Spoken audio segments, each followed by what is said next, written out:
What up, comic book fam? Welcome back to Comic Book Circumstances. I'm hitting you with my haul for New Comic Book Day, August 25th. It was another heavy week. I got about 30 books here and I'm excited to show them off to you. But before I get into my haul this week, I wanted to remind everybody about my ongoing giveaway here, the road to 250 subscribers. Every video that is hashtag road to 250 is included in the drawing.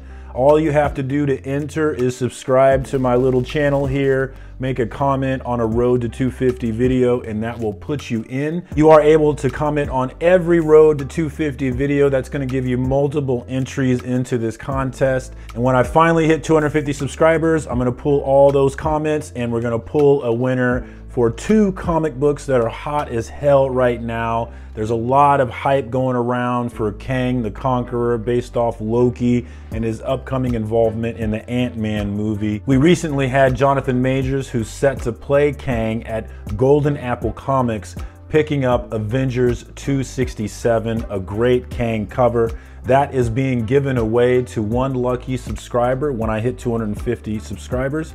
And I'm also giving away Avengers 269, and this is another great Kang cover that includes Immortus as well. So I bought these on the cheap. They have exploded in value since I bought them, and I am really excited to pass that win off to one of my lucky subscribers. So subscribe, comment on this video, and you're in like Flynn. All right, so it was a heavy week. I'm gonna get right through it for you. Starting with DC Comics, we've got Mr. Miracle #4. I'm enjoying this story. I've been jumping in on the resurgence of the milestone characters from DC, and I'm enjoying it so far, so happy to jump in on #4. Sticking with the milestone theme, we've got Icon and Rocket Season 1, Issue #2. Again, DC's bringing back these milestone characters. Happy to grab #2 in this series. Also from DC, we got my homie Tom Taylor writing a Superman book, Son of Kal-El #2. I have never read Superman, but Tom Taylor is a great writer and I'm following where he goes. So for that reason, I'm jumping in on this series. Enjoying this one so far. Robin #5, also from DC Comics. We've got Robin on an island competing in a Mortal Kombat tournament of sorts. We've got some great writing here from Joshua Williamson. I'm enjoying this read, and I'm really enjoying these B covers from Francis Manapul, another great one from him. Moving on to Marvel, we've got Nonstop Spider-Man #4. This is a Spider-Man story that's supposed to be fast-paced and exciting at all points in time. It hasn't been anything to write home about thus far, but I'm enjoying it enough to stick in with #4. Continuing with Nick Spencer's run of Amazing Spider-Man here, finishing it out, we've got Amazing Spider-Man 72. Not a lot to say about this one, not my favorite read, but I have this weird need to stick with Amazing Spider-Man, so I'll be in it until we get the new writers here on 75. And I had to pick that cover up from Inhyuk Lee. I love his style. He was like 3 or 4 of the top 10 this week for cover art. The dude is just stellar, and I'm happy to add his cover here to my collection. Sticking with my Spider-Man theme, we've got Symbiote Crossroads #2, sticking with this story as well. New from Marvel this week, we've got Dark Hawk #1. This is a reboot of the Dark Hawk story. We're getting a new guy telling a new story. Excited to jump in on this one. Amazing Fantasy #2 from Marvel. I enjoyed the first one enough to continue with #2 here. This is Marvel characters based in this RPG fantasy style, and that's my kind of geek style, so I'm in on this one. Continuing with Alien #6. Not everybody's feeling this one, and not everybody's feeling the art, but I'm actually feeling the story and the art. I am a noob to the Alien universe, so that might be why I'm enjoying it more than others, but I do like this one, continuing with it on #6. Moving on to Image Comics, we've got Vinyl #3. I like this story. This story is confusing about some killers trying to save an FBI agent. It's a really weird read, but I like it, sticking with it. Also from Image, we've got Siphon #2. This guy is an EMT. He has the powers to suck negative emotions and negative feelings from people. So he's been using that in his capacity as an EMT. I'm enjoying this read, sticking with it for #2. Next from Image Comics, we've got Made in Korea #4. Now this was one that I jumped in late, but I'm glad that I jumped in. I read the synopsis about people buying artificial intelligence robots to replace their kids since they're not able to have any. And I just wasn't really interested in the synopsis of that, but I watch a lot of comic book YouTube and a number of folks were feeling this one, so they convinced me on jumping in, and I'm glad that I did. This one has been way better than I expected, and it hasn't been exactly what you expected. You expect this sort of look at AI and are they people, do they deserve to be treated like people, which there's definitely an element of that to it, but it's more than that, and I'm excited to see what they're going to do with that. We've got Jeremy Holt writing with George Shaw doing the art. Next, Old Guard Tales Through Time number 5. I have been stacking up on this one. I actually haven't read any of the issues that I've bought so far. I'm gonna read them all together at once. I jumped in on this one after watching the movie on Netflix from Charlize Theron. Really loved it. I like the idea of immortality and telling stories across time. So excited to jump in on this one when I finally do.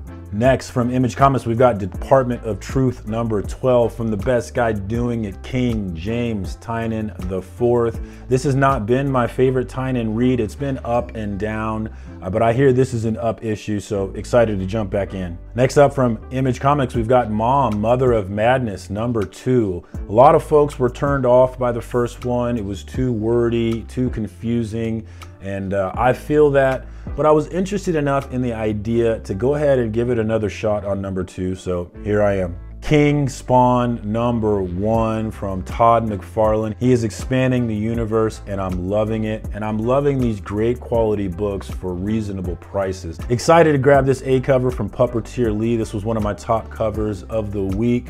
Really love that style. And then I always got to grab the McFarlane cover. So there you go, Todd McFarlane's cover. Love Todd McFarlane's style. Next up, we've got Dark Blood number 2 from Boom Comics. I thought the first one in this one was a great start. Interesting to see where this one goes, so sticking in. Next up from Boom Studios, we've got Something is Killing the Children number 19, my number 1 pick of the week. This is by far my favorite read in comic books right now. Get excited every week. And I was able to get my sister-in-law hooked on it. So I always buy 2 so I can give 1 to her. Moving on to Aftershock Comics, we've got Project Patron number 5. This is another one that hasn't been my favorite read. I'm not really sure if it's one that I want to stick with for the long haul, but it's been good enough for me to be indecisive about it and keep reading it. So here we are with number 5. Next up, we've got Silver City number 4 from Aftershock Comics. This is an interesting one about death, afterlife, and this sort of purgatory. I don't really know what's going on exactly, but I'm interested enough to keep going. Moving on to Vault Comics, we've got Barbaric number 3, and this quickly became one of my favorite reads in comic books right now from Michael Morecci. I was blown away by the first one. I am not into Conan style books, so it wasn't something that I was planning on getting, but the buzz on YouTube got me interested in it, and I'm so glad that they did because this is a really fun read. You've got our barbarian named Owen, and you've got his bloodthirsty axe. He's required to follow the axe and do good in this world, but the axe, once it starts getting drunk on blood, it starts to lose its morals a little bit. Got some great dialogue in this book. I'm loving the style on this. I went ahead and bought the B cover from Hickson because I just love this series, so I'm buying all of it. And then I went ahead and bought the hidden variant as well. Let's see what we got this time.